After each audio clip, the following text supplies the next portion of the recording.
Hey everyone, good to be with you today. I just want to take a couple of minutes and share with you a thought that I have. It's kind of a prelude to what I'm going to be sharing this Sunday in church. I'm going to be sharing a message called Seeing with the Eyes of the Spirit. So I want to talk about what we see.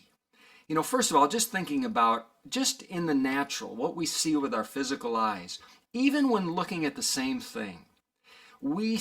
Different people see things differently. Even if you're looking at the same person, the same scenery, the same picture, everybody sees things a little bit differently.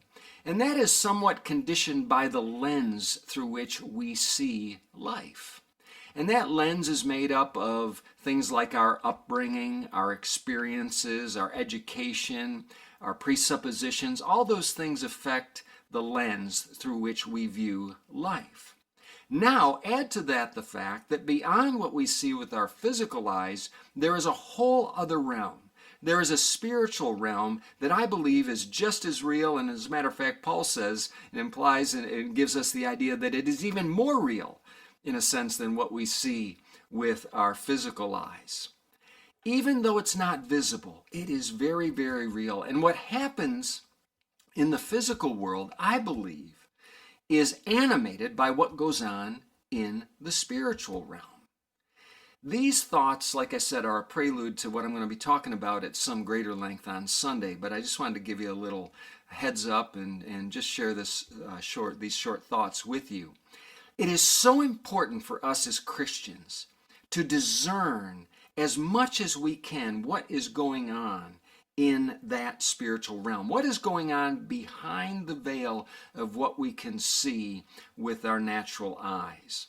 Of course, most of us know, many of you know, Ephesians 6, Paul talks about, he says, "For we wrestle not against flesh and blood, but against principalities and powers and the rulers of the darkness of this world and spiritual hosts of wickedness in the heavenly realms," Ephesians 6:12. And Paul further teaches us in 2 Corinthians 10:4 that the weapons of our warfare are not carnal, or in other words, they're not of this world.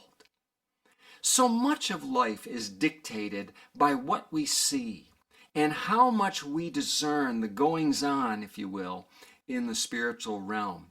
Paul said in 2 Corinthians 4:18, he said, "While we do not look at the things which are seen, but at the things which are not seen.